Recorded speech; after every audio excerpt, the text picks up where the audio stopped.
Hell, you're halfway there, baby. Take it to the head.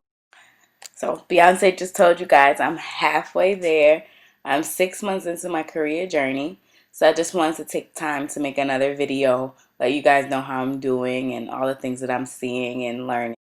While being here, I had to get glasses, and that was challenging because that was when I first got here. I didn't really speak too much Korean, so it was a lot of pointing and numbers. But I got through it. The cool thing about it is you get these little goggles here that they test your eyes with. And before you leave, you get to try on your actual glasses that you'll have with these little goggles. And it is super accurate. And I think my glasses were made in maybe 10 minutes. Like from frame to lens, 10 minutes, everything. Here I'm getting a facial. Koreans are very big on like doing things for your health and for your skin. So I went with my Korean friend Sana to get a facial. It actually happened to be in this woman's house. She's just going back to work from having a baby, so she does facial. Okay, this is what they call noraebang, which kind of means just a singing room. You can go there in the arcades and like sing for like a quarter or 50 cents, I think, and you get like one song for like 50 cents. Or typically after a night of drinking, a long, long night of drinking, you go with your friends to Noribang and you guys all sing like old 80s songs. And the fun thing we did, it is called Disco Pong Pong. And it is called Pong Pong because that's exactly what you do. You sit in these seats and you pong around. Like this disc, it spins, it bumps, it does everything. One thing I missed about home was like all the weird people you would see on the street. I know it sounds horrible, but I do miss that. So I'm going to work one day and I just see this man and I took a picture and I asked my coworkers and they said, this is like a traditional way to sell Korean candy. This is very common. I work right next to a hospital. So all the time, as you can see in this picture, this woman, her or her baby is connected to an IV, but she's out and about, like walking around with the IV still in her arm. So they're very lax about that. Like if you have IV, it's okay. You're not dying. You can go out of the hospital. Okay, this is my first trip out. I went to Busan. This is Busan Station. And in the summertime, they have like spring shooting from it. It's really pretty. These are the kimchi pots from the Buddhist temple. Kimchi is like the traditional dish of Korea. It's fermented cabbage in a red pepper chili paste. And like the grandparents, grandmothers mostly, they make kimchi in November, enough to last them until next November for the whole Busan Tower, pronounced in Korean Busan Tower.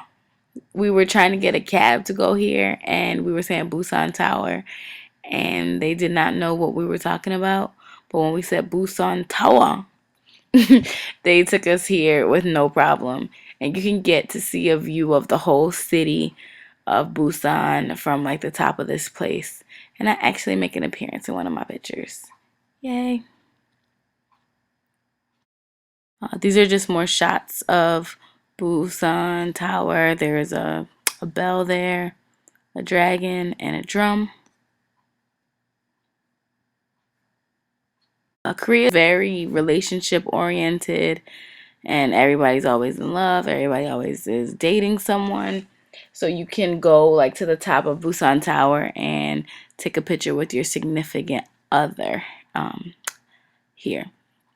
Also, these here are love locks. So if you're in a committed relationship, you tie your name and like a lock onto this and it like locks in your relationship. It's kind of a cute idea. The next day we went to Bamosa Temple, which was my first experience with hiking. And it was not too pleasant, but I did get some good pictures. These are traditional flagpole holders. So in a time of war, they would change the flags and let the people know what was going on via flags in time of war or in time of distress.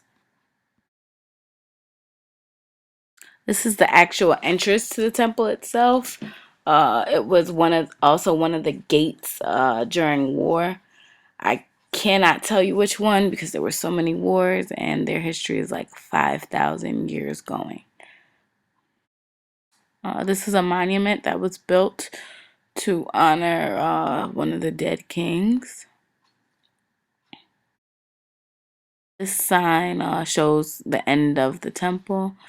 It was made scary to keep away, bad spirits and all the like. I didn't know. I went also to the beach to the Guangali Ocean Festival. They had like this little cute display and also like fishing nets where they casted in different fish and like fireworks. So it was pretty cool. There's some shots from the festival. Cute little old ladies. And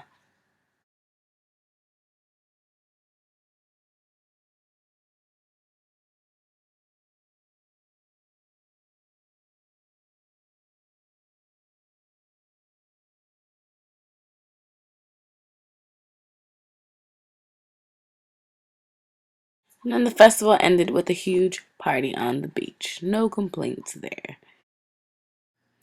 This is one of the first classes that I taught. They're all so sweet. Most of them have leveled up, and some of them I have now again for a second term. So it's very full circle. This is a great group of kids from my winter intensive class I taught at another branch, and they are some of the sweetest and funniest kids I have ever met. This is one of the drawings from one of my older students, and the children here are just so creative and have such great art skills. These are all of my Valentine's Day gifts that I got from my students. Please note the napkin with a recycled heart on it from the Valentine that I gave my class. That was from one of my troublemaker students, Tom. He thought it was very funny to try to re-gift my Valentine's Day gift to me. This is a going away party for the guy who I have my hand on his shoulder. He has been here for 3 years. So him going away was a pretty big deal. So we all went out for drinks and dinner and stuff. It was also St. Patrick's Day, so I had my green on. Blossoms outside of Wubong Towerland. And this is the end of my video. If you have any questions about anything, let me know. Thank you so much for watching. It's really a distinct privilege to share my journey here with you.